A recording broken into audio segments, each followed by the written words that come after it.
Welcome back. What's going on? Mark Bruce with Fit Strength Performance. Today I am going to talk about concurrent training. This is a method that we use a lot at the gym, mainly because we have a lot of athletes who are, novice, beginner, working up to that intermediate ranges. We have athletes even who are older who just lack the experience in the weight room as far as loading appropriately.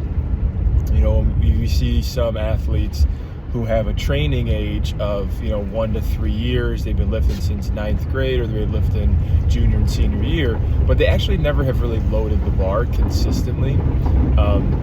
You get a lot of athletes who they train twice a week for a month, and they take a month off, and they train once a week, and then they take 2 months off, and then right before the season they're training 3 times a week. So to me, that's not really developing a training age. That's not really developing a base to manage load and stress to be able to progress into this sport specific way of training. Because a lot of it has to do with how much your body can handle stress, the force you can produce, how strong you are. And again, that's for another conversation as I'm going on a rant.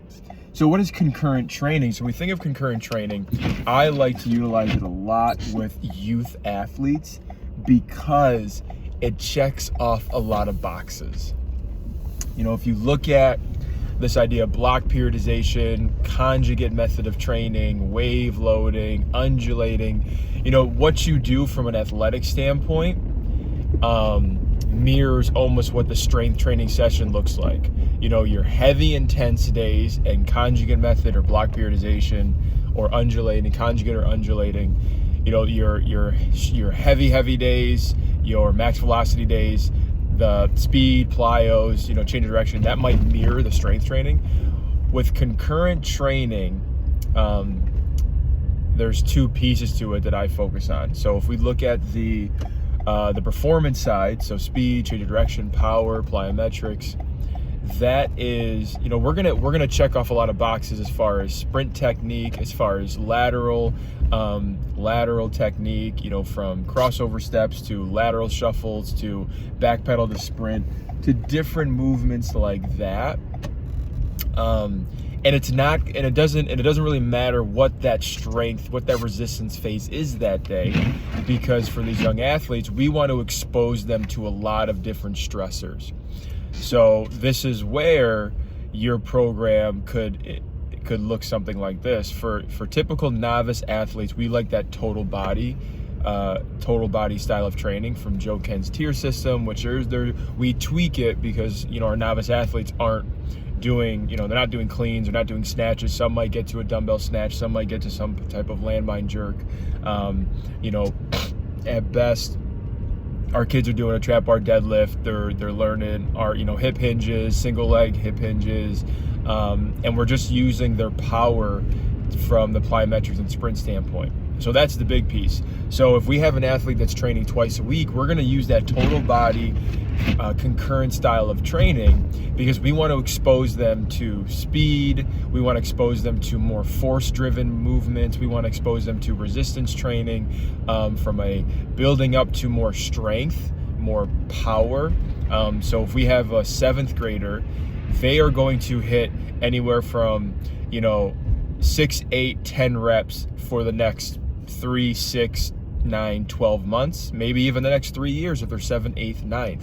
And their 9th grade year is really when we hope to help their body manage stress, because we want to look at the technique. We want to make sure that their body's adjusting to their sport and they're managing the growth that's occurring. So concurrent is going to check off all those boxes. So we're going to do a movement prep. We're going to do something that primes the nervous system, that works on technique, from if it's linear, lateral, vertical day, or rotational day. And then we're going to focus on something that is speed oriented, change of direction oriented, based on their level. So if it's a day 1 and we're working on horizontal vectors, we're working on speed, right? It could be some type of building stiffness in the foot. So I like to do some wall marches with some calf raises and some holds. And then we might do some type of low-level plyometrics to apply the stiffness so they're moving quick. And then we're gravitating towards, it could be a sled march, could be a sled drag, could be some resistance band runs. And then the plyometrics could be a broad jump, a box jump variation, and a med ball slam. Right? So that's going to be that power. So within the concurrent training model, you're getting your isometrics, you're getting your, almost endurance, you're getting your power through plyometrics, through speed work, and then we're going to get our strength. And then for these young athletes, right, it's going to be that combination of muscular coordination. It's going to be developing motor control. It's going to be hypertrophy based. It's going to be, teaching the body how to manage load. And then first and foremost, it's going to be technical based. Teach them how to squat, hinge, all that good stuff. And then all the supplementals and accessory lifts are going to encompass building the whole body. So the athlete is developing, some core strength, some upper body strength, some back strength. And we're going to tackle that every time. So the big difference between concurrent training and, your undulating or conjugate method style of training, or even block, you're going to tackle everything. You're going to do everything in one session. Obviously, you can't do quote unquote everything because we only have 60 minutes. I don't know why anyone would go over 60 minutes with a youth athlete, or even athletes in general, maybe 75, depending on the age. But that concurrent method is going to check off all those boxes. You have your movement prep, you have your isometrics, your muscular coordination, your proprioceptive, your stiffness phase. For us, that's our activation phase. Then we have our performance phase, which is going to work on speed, change of direction, power. And that power is going to be through med ball slams, plyometrics.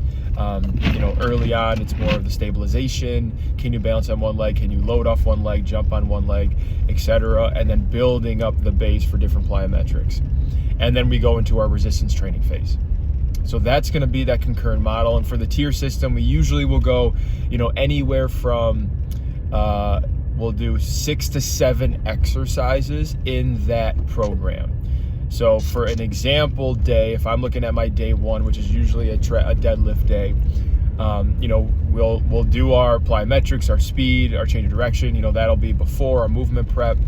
And then the A block is going to be a trap bar deadlift. If it's an athlete that can handle that, and we've seen them move well, it could be a trap bar deadlift, it could be a kettlebell deadlift, it could be an RDL. That's usually our block 0 starting. If an athlete's coming in day one and they can't really understand a hip hinge, then we'll go to some RDL movement, or we'll do a kettlebell deadlift, just to help them understand what their body should do. And then we'll have an A2, which is some type of filler. It could be a posterior chain. It could be a movement that corrects the hip hinge. It could be something with improving hip internal external rotation. It could be a core movement.